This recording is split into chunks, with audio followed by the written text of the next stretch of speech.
Welcome to another education podcast. My name is Vanessa Botray and I'm here with Tanisha Cahoon. And today we're going to talk about cannulation.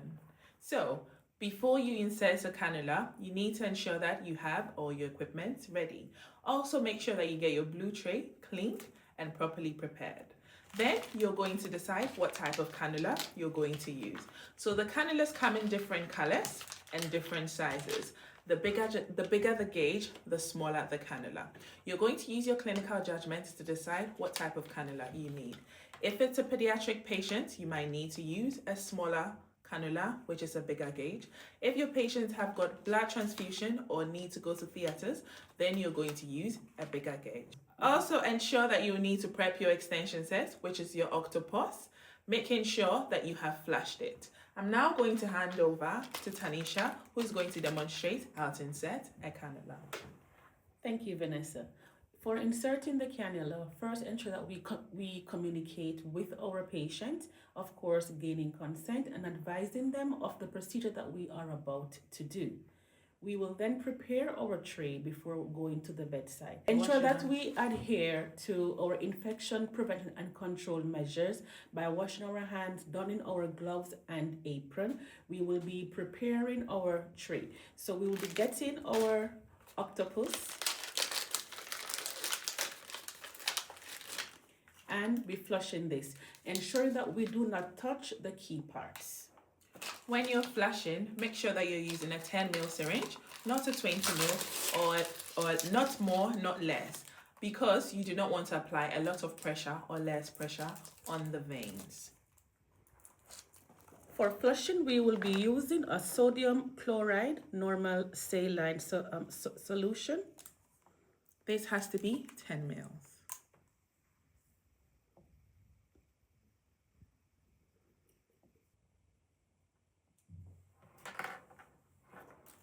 I will put this in my tray. This goes in the sharps container. Being careful to flush my cannula, both ports.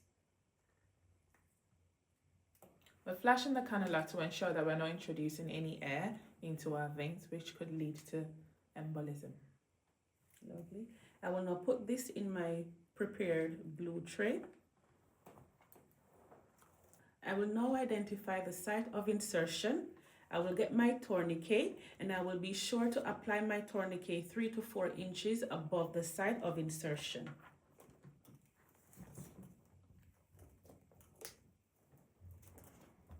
In applying the tourniquet, I will ensure I do not use a dead knot. Tanisha is now going to demonstrate how to do the hashtag method. Carefully opening, I will break the seal. Please ensure that you clean the area for 30 seconds and allow it to dry for another 30 seconds. Do not blow or do not fan the area. Ensuring you're either using this or this to clean the area, which is your claw preps. Please do not use the green clean-out wipes because these are used to clean medical equipment, as it has been stated on the paper. So 30 seconds has now passed and my cleaning is dry. My cannula of choice today is going to be the PIC cannula or the 20 gauge. Carefully opening again so I do not touch the key parts.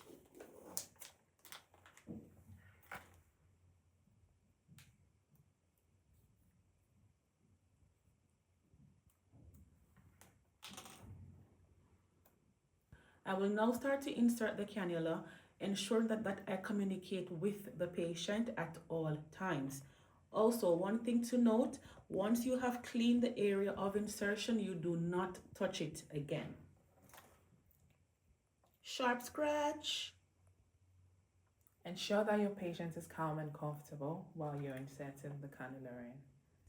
Once I see that there is a flashback of blood into the cannula, I will gently pull back on the needle and also take your tourniquet out to ensure that there's blood flow through the veins. And advance my cannula.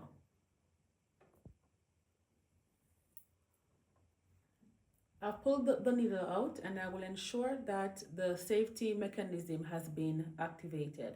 This then goes into my sharps bin. Being careful now to attach my octopus, ensuring not to touch the key parts.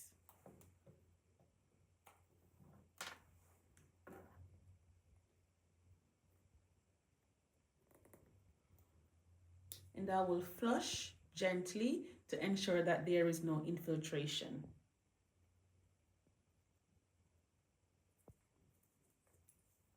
Once I see that there's no infiltration, I can now safely secure my cannula.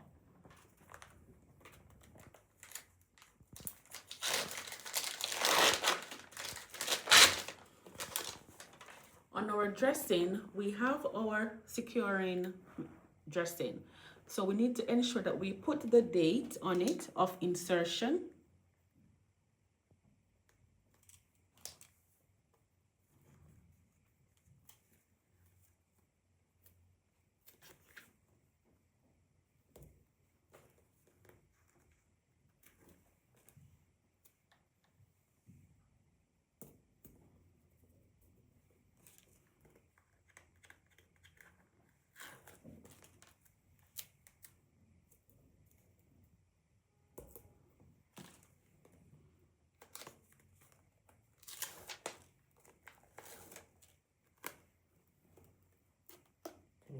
Say something.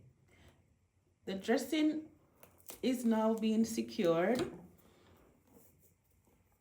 Make sure that you're not covering the insertion site while you secure your dressing, because you need to do your daily checks to ensure that the insertion site has no signs of phlebitis.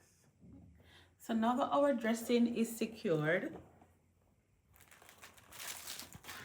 in some cases, you might have to use a gauze to secure the dressing and the cannula to prevent accidental removal of your cannula. However, you need to ensure that you're doing daily removals to check the site of the dressing and applying a new gauze if you have to.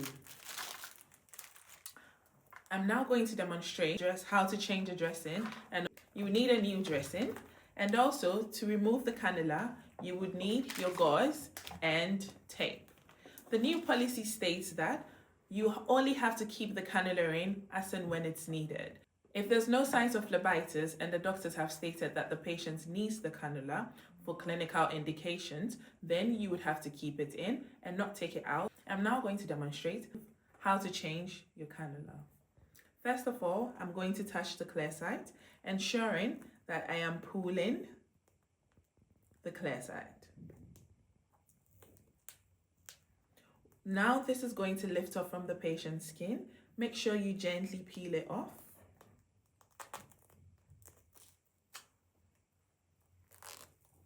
And this is the point, if you have to insert a new dressing, you're going to use your dressing. Ensuring you're putting the date that the cannula was inserted, not the date that your dressing was changed. However, I am going to take the cannula out. This time around, I've got my gauze in here, making sure that I am fully opening it and getting my tape semi-ready. During this period, ensure that you're communicating with your patients, letting them know that you're about to take the cannula out, making sure that they're comfortable. I'm going to apply my dressing on the site. However, I need to ensure that I'm not applying any pressure on, and gently pull the cannula out and apply pressure on the site. Ensuring that you're fully checking the cannula, making sure that there's no detachment into the vein. This is going to go into your sharps bin. I am now going to securely attach my tape onto the dressing site.